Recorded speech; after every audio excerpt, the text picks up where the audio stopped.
mi nombre es Máximo. Yo soy un gladiador y ahora voy a contarles una historia de uno de los imperios más grandes que han existido en la historia de la humanidad, el Imperio Romano, donde yo vivo. Cuenta la leyenda que después de la caída de la ciudad de Troya, un joven llamado Eneas, que se convirtió en héroe de esta ciudad, se desplazó a un lugar llamado Lacio, donde se casó con la hija de un rey latino llamada Lavinia. Una de las descendientes, llamada Rea, tuvo gemelos conocidos como Rómulo y Remo. Estos fueron amamantados por una loba. Al pasar los años, los dos hermanos fueron los fundadores de la ciudad de Roma, en el año 753 a.C. La civilización romana se encontraba ubicada en la península itálica. Más específicamente, se desarrolló en la región de Lacio, al centro de la península itálica. A medida que pasaban los años, se expandieron a lo largo del mar Mediterráneo, al centro de Europa, Asia Menor y parte de las islas británicas.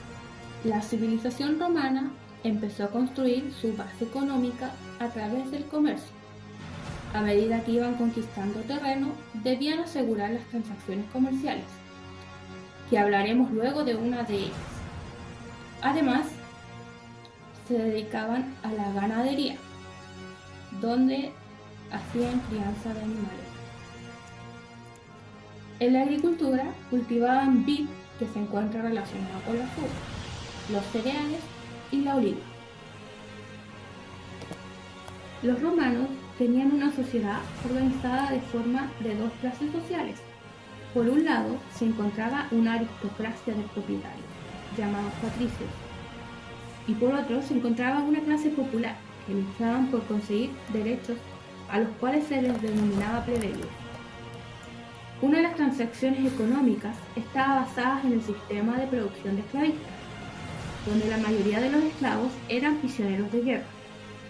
Existían mercados de esclavos donde se comercializaba con ellos, como si fueran simples mercancías.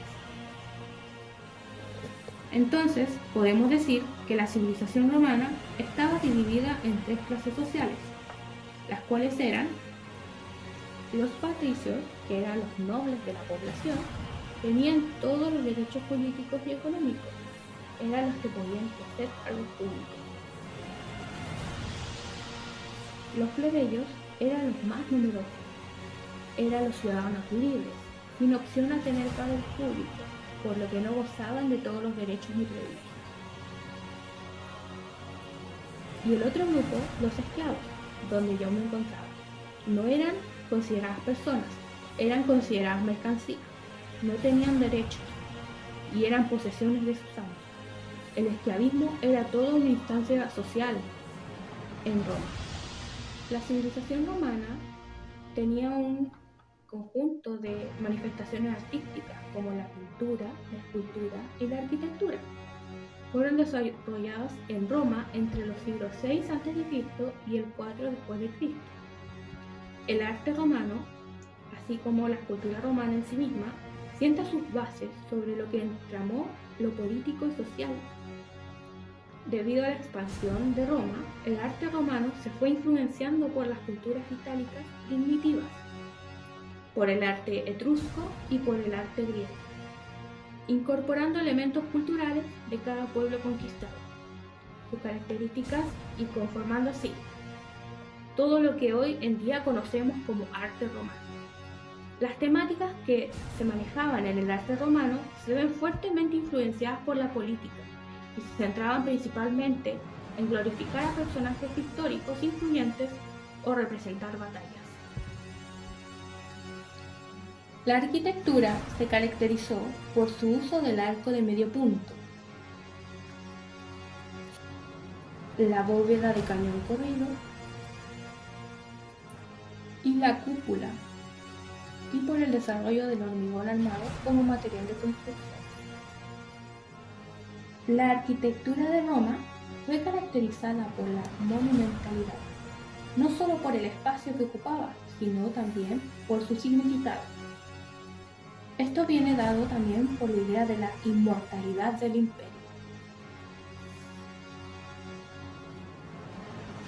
La civilización romana tiene como construcciones más importantes o destacadas el Coliseo romano o Anfiteatro Flavio, el cual se convirtió en el mayor anfiteatro romano,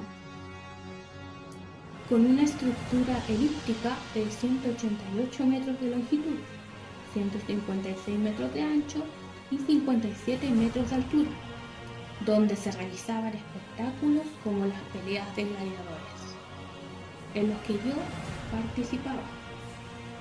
Esta construcción todavía puede ser vista. También se encuentra como construcciones importantes el Panteón de Brito y el Teatro de Marcelo. La civilización romana tenía una religión politeísta.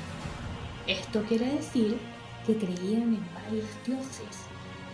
Estos dioses, aunque eran inmortales, poseían características de comportamiento y actitudes similares a los seres humanos.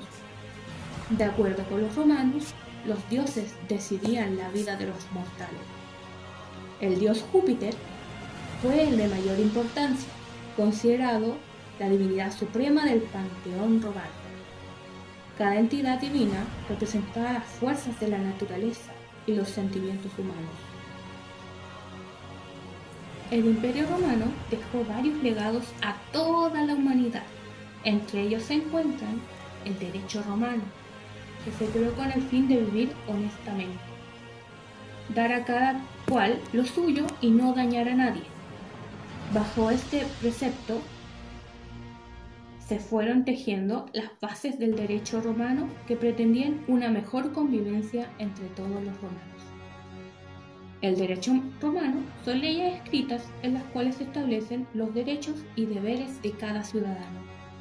Muchos de sus principios están todavía hoy en vigor en todo el mundo. Además, el Imperio Romano tenía como idioma principal el latín, que después dio origen a diversos idiomas, como es el español, el francés, el italiano, entre otros. Espero que te haya gustado la historia de mi civilización. Muchas gracias por ver. Hasta luego, amigos.